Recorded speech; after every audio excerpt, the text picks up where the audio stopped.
Қайырлы күн, білім алушылар.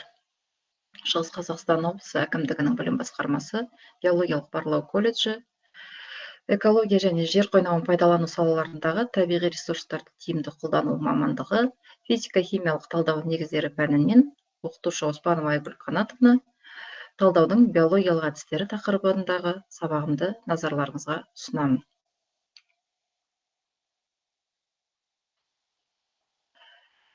Биоиндикаторлар дегеніміз не?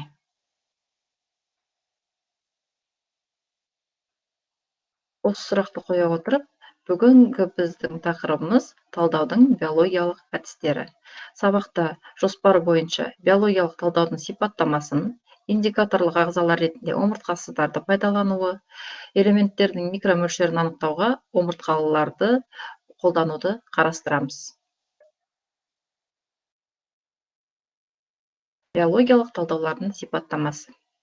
Биологиялық талдау әдістері тірі ағзалардың қалыпты функционалдық пен өмір сүруін нақты химиялық құрамы бар орта қажеттілігінде негізделген. Егер орта өзгерсе, мысалы, ортадан қандай да бір компоненттің жойылуы немесе белгілі уақыттан соң қосымша ағзалардың, яғни қосылыстың қосылуы кейде бір уақытта сәйкес жауапты сигнал береді. Биологиялық әдісте аналитикалық, биологиялық индикатор ретінде әртүрлі тірі ағзалар, олардың мүшелері мен жасушалары, физиологиялық функциялары және тағы басқа қызметтері индикатор болып табылады. Индикаторлық ағзалар ретінде микроағзалар, омыртқалы және омыртқасыз және де өсімдіктер болуы мүмкін. Тірі ағзаларға байланысты барлық қосылыстар үш топқа жіктеледі. Олар өмірге қажетті, улы, физиологиялық белсенді емес қосылыстар. Әртүрлі индикаторларды қарастыруға болады. Су сапасын анықтайтын индикаторға суда өсетін өсімдіктерді қарастыруға болады. Топырақ индикаторлары ретінде топырақта өсетін өсімдіктерді қарастыруға болады. Топырақтың индикаторлары қышқылдық топыраққа, бейтарап топыраққа және сілтілі топыраққа арналған болып келеді. Биоиндикаторлар дегеніміз био гректің тіршілік және грекше индико көрсеткіш анықтағыш сөзінен шыққан. Организмдердің бір жерде тұрақты мекендеуі, олардың сандары, құрылымы және дамуы, табиғи процестер мен тіршілік ортасы жағдайларының көрсеткіші. Қоршаған ортаның жағдайлары мен кейбір процестердің маңызын бағалау мақсатында биоиндикатор қолдану организмдердің белгілі бір факторларға бір жақты бейімдеушілік қасиетіне негізделген. Мысалы, балық пен қоректенетін құстардың бір жерге көптеп жиналуы судың сол бөлігінде балықтардың шоғырлануының, ал су микрофлорасының құрамы оның тазалығы мен ішуге жарамдылығының, топырақ құрамы оның құнарлық дәрежесінің көрсеткіші бола алады.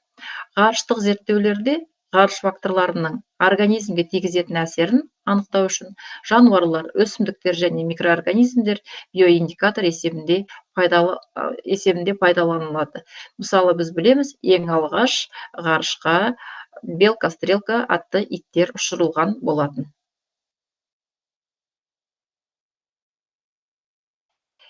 Индикаторлық заттардың таңдауы анықталатын затқа тәуелді болады. Қатты, сұйық және газ орталарының химиялық құрамының өзгеруіне байланысты индикаторлардың сигналы әртүрлі болады.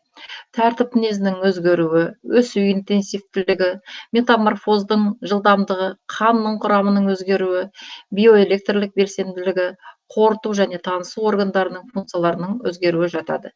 Эффекті немесе көрсеткіші индикатордың тірі қалуы немесе өлуі. Химиялық қосылыстың және индикаторлық әрекеттесуі келесі күрделі сызба арқылы қарастыруға болады. Бірінші, анықталатын қосылысымыз мембрана арқылы жасушаға өтеді. Жасушадан органға, органнан органдар жүйесіне, органдар жүйесі ағзаны құрастырады, ал ағзалар экологиялық жүйені құрастырады. Индикаторлық ағзалар ретінде омыртқасыздарды пайдалануы. Ортаның химиялық құрамы өзгерген кезде омыртқасыздардың жауапты сигналы қозғалыс реакцияларының өзгеруіне әкелетін тітіркену, қоректену шаралары, көбею жылдамдығы және басқа биохимиялық және физиологиялық өзгерістер. Аналитикалық мақсаттар бойынша көп таралған инфузориялар арқылы ауыр металдардың иондарын анықтайды, бірақ аниондарды олар анықтамайды. Қоректену ортаға этанол, сахароза, фурфурол, альдегид, сірке қышқылы, кальций хлорид ерітінділерінің микромөлшерін қосқанда инфузориялардың қозғалыс жылдамдығы көбейеді. Белгілі концентрацияларда элемент органикалық қосылыстар олардың көбею көздерінің бірі деп саналады. Шаяндарды, сулы омыртқасыздарды судың санитарлық гигиеналық жағдайын анықтау үшін қолданылады. Аналитикалық сигнал ретінде аяқтардың қозғалыс жиілігі, аман қалуы, өлген ағзалардың, денелердің түстері және тағы басқалары қарастырылады. Индикатор ретінде дафнияларды да пайдаланады. Жәндіктердің жылдамдығын өзгеруі және траекториялардың тіркеу арқылы, мысалы шіркеу құрттарының аман қалуы судағы пестицидтердің мөлшерін анықтайды. Микроскоп арқылы құрттардың қозғалыс жылдамдығы мен түрі және де өмір сүру уақытын қадағалау арқылы металл иондарының микромөлшерін анықтайды. Элементтердің микромөлшерін анықтауға омыртқалы жануарларды да қолданады. Медициналық, биологиялық мәселелерді шешу үшін классикалық индикатор ретінде амфибияларды. Бүгінгі сабағымыз бойынша мынандай бақылау сұрақтары. Биологиялық әдістердің негізі неде? Биологиялық әдістерде аналитикалық сигнал не болады? Биологиялық әдістерде индикатор ретінде қандай ағзаларды пайдаланады? Биологиялық әдістер бойынша қандай мәселелерді шешуге болады және осы әдістердің пайдалану аймақтары қандай? Үйге тапсырма. Берілген Вен диаграммасын толтырамыз. Бұнда химиялық әдістер мен биологиялық әдістерді салыстыра отырып, екі жақ шетіне айырмашылықтарын және ортасында ұқсастықтарын қарастырамыз.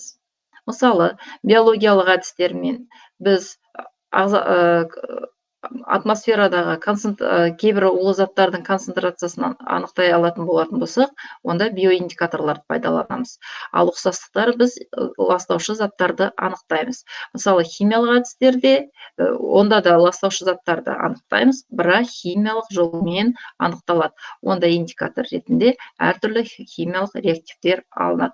Яғни осы мысал ретінде ары қарай толықтырамыз осы диаграмманы. Назарларыңызға рахмет.